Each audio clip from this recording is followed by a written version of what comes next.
Thank you very much. And thank you for the invitation. I perhaps should start by just making it clear that I'm certainly not a TB expert, and that my participation here today is perhaps more to tell you a bit of a story of how we have worked in an environment where TB is perhaps best described as one of those neglected diseases, a hugely important disease, but very often the spotlight tend to be elsewhere. And so, emerging from COVID, we had an opportunity to reimagine how we did our respiratory screening more broadly in the mining industry, and specifically for TB. And so this is where we started our journey with the CAD for TB.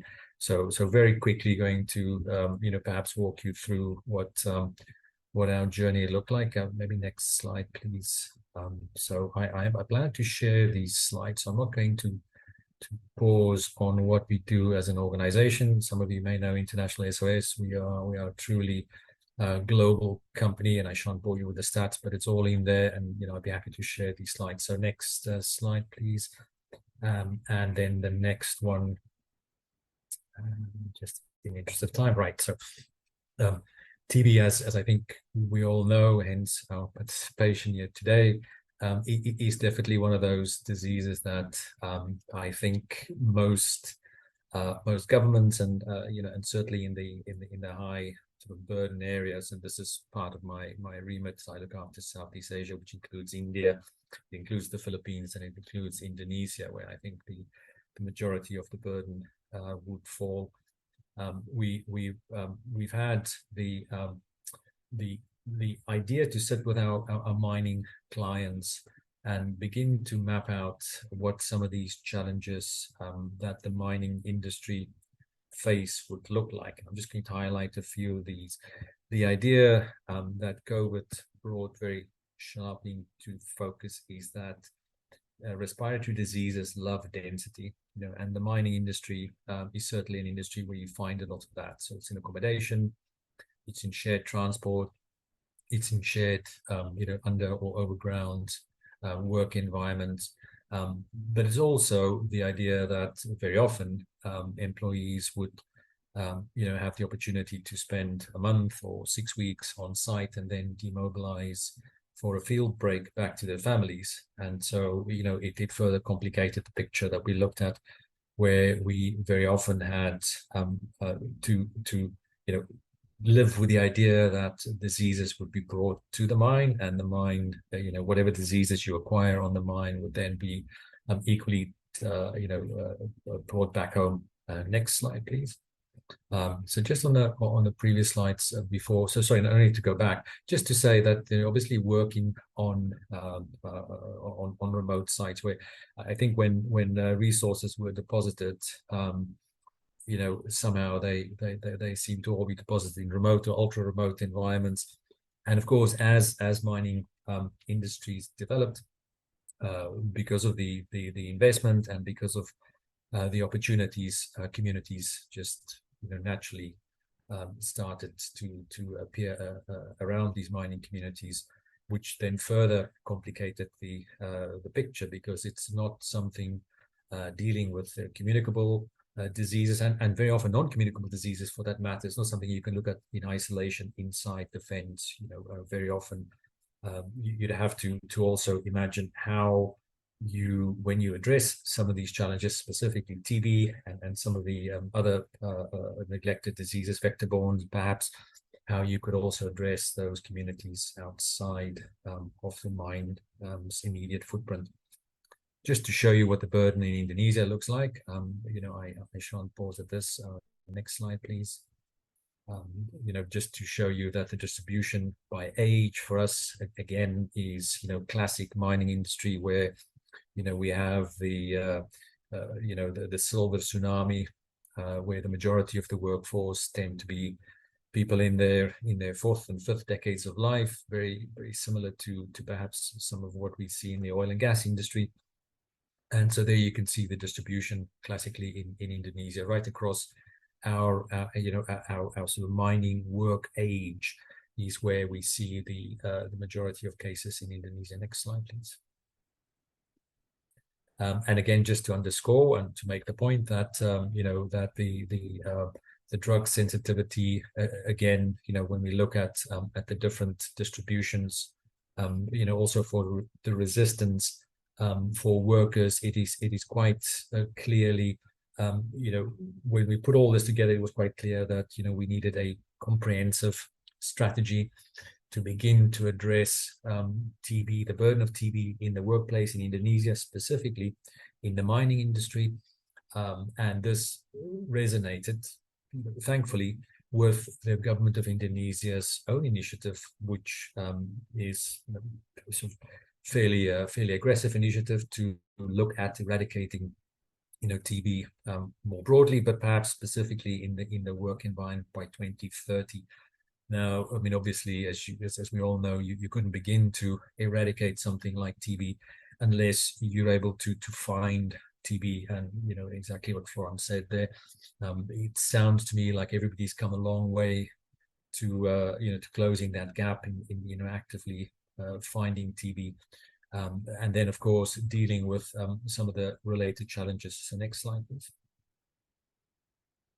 So for us, and I thought I'd quickly walk you through what we put together as sort of our our base case, if you will, or our sort of very basic model of approach to beginning to address TB more broadly in the mining industry. And as always, it's about awareness.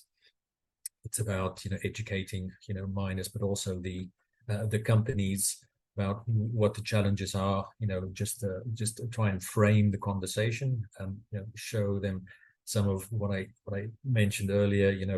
For example, the rotational challenges that we would face, and the idea that TB is not on everybody's agenda. When it's influenza season and we see influenza-like illnesses, and you go see the doctor with your chronic annoying cough, unfortunately, the problem list may not include TB until it's quite late. So it became very important, obviously, to imagine early detection. Infection control measures goes without really needing to be spoken to. A regular health screening. So this is where we found an opportunity.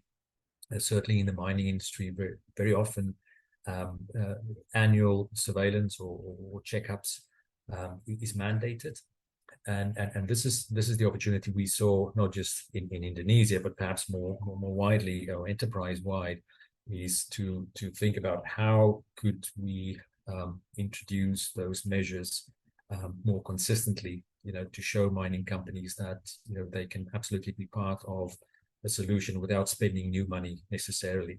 So they're already committed to doing the annual health checks. So then it just becomes a matter of how can we better tool or weaponize that information that they're gathering to arrive at who needs to be screened, where do we pause, how do we deal with latent TB. Next slide, please.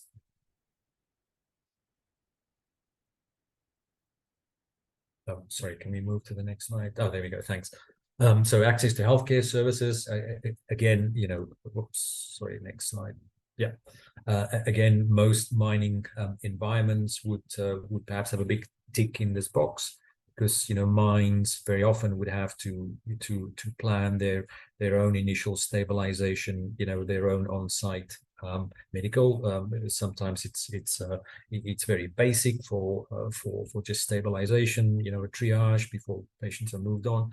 But very often, actually, you'd find that all the wherewithal, the resources to do a proper investigation would be available on mine sites. So then became a matter of, as I said earlier, just how to train, how to capture the skill sets. Make it so that it's replicable and it's scalable, so that you can easily transport this, also in terms of language and in terms of culture and sensitivity. employee support and engagement.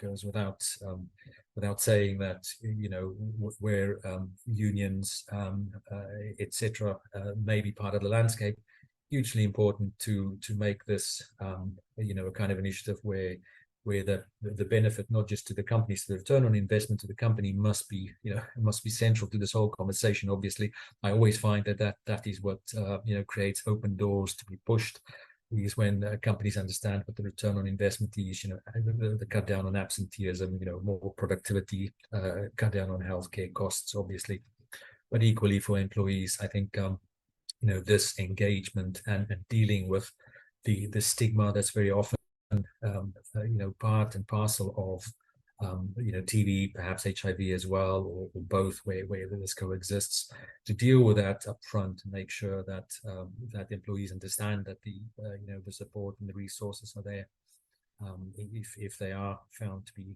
TB. Collaboration with stakeholders, I shan't dwell on that. Please, next slide. Quickly want to get to some of the data. Social determinants, you know, as I said, you know, this is very much an area that I think needs to be addressed very actively, especially when it comes to you know, some of the areas outside of the immediate mining environments. You know, this is where you know, investment, very often the social CSR programs can look at stunting, can look at malnutrition, can look more broadly at building capacity in the communities. You know, monitoring, evaluation, again, you know, part of what we normally do, you know, what we measure, we manage. I think that's everybody's mantra around diseases. And then, of course, research and innovation. So for us, this is where we had the opportunity to pause and look at, and we're very thankful to find CAD for TB, because it really changed, you know, our perspective. And the only comment I would make around this is that, unfortunately, not every GP is an expert at reading X-rays. You know, so yes, we have GPs, yes, we have X-rays, yes, we have patients with TB, but if you put them all together, it's not always a given that the outcome will be the one that you want. So by giving this this extra support, it just helps a lot. So not every image needs to be transmitted. Next slide, please. So what we've seen in our in this case study is, and you can see for yourself, so there are good reasons why we've seen these ebbs and flows. You know, we've been monitoring TB in this workforce, and the workforce is 30,000 strong. It's a pretty static workforce. It's a very impressive mine site. And you can see how the top line is the town, this commercial you know, imperative that will arise outside mine sites, as I described earlier, you know, and it's grown over time, and as it's grown, of course, TB as one of the burdens, you know, now unfortunately seems to diverge from what we are able to do at a job site. You know, obviously you can see that we had our challenges around COVID, where we were chasing disease, but we were chasing different diseases, and that definitely came back as a bit of a challenge post COVID. I'm happy to report that we're back on track. I think you'll see in the next slides. Just really quick. No, sorry, move to the next slide, please. Yeah, go on. Next slide. Sorry. Yep. Next slide, please. So yeah, so you can see this is essentially just a really quick, you know, stab at the burden that we've faced across our 30,000 employees. You know, we'll put this alongside 4,500 malaria cases. We've had our hands full. Brand new dengue cases, maybe 10 to 12 a week. Next slide, please. So I wanted to show you what our detection looks like. Okay, fine. This is self-explanatory. Next slide, please. So this is what I mentioned earlier. So the latent TB. This is one of the areas that CAD for TB certainly helped us in. You know, also it helps that in the country of Indonesia, latent TBs has become a clearly defined area for treatment. You know, the government would sponsor the treatment as long as we can identify and then stratify those individuals who have latent TB. into individuals of high risk. And so this is an area that we've been working on, and again, using the CAD for TB. So let me just use the next slide to show you what our numbers look like. Sorry, next one. Go on. There you go. So, so this is what we've done over the year of 2023 with our CAD for TB. And you know, what is of interest to me is that the cases that we would probably not have detected, you know, we've been working hard with our doctors to make sure that we improve their ability to have an index of suspicion, because, as you know, TB and silicosis very often would be, you know, present as challenges together. So wherever we have an index of suspicion, you know, from exposure groups, etc., we would help our GPs to better prepare to look at X-rays. But what the CAD for TB has shown us is, and you can see, it's not just the high CAD scores on the graphs that's helped us to find active TB, but so we had 22 of the asymptomatic cases, which probably would have ended up as cases that would have gone to the barracks, and, you know, 22 cases which would have caused, you know, goodness knows how many other persons to be, you know, infected. Next slide, please. So we've recently added the CAD for silicosis, and we're working closely with Delft to now help us interpret, you know, where to set our threshold for in terms of our index of suspicion, you know, because escalating these cases, especially in a mining environment, has a certain, you know, occupational impact and potential consequence. So I apologize, it's a lot of information. I wanted to share just this really quick journey with you. I'm going to stop here and just thank Delft for 12 months of some real difference that this has made, you know, to us in our environment. And I'm, you know, as I have the honor to look after a rather large you know, patch with lots of mines on it, one of my priorities in 2024 is now to take this technology, you know, to the other mines as well, and sort of leapfrog a lot of the challenges that I spent an awful lot of time, you know, just banging my head against, you know, against the wall, not really getting anywhere. So I'm not there yet, but I do think I know how to get there. So thanks very much, everybody. I'll stop right there. Thank you.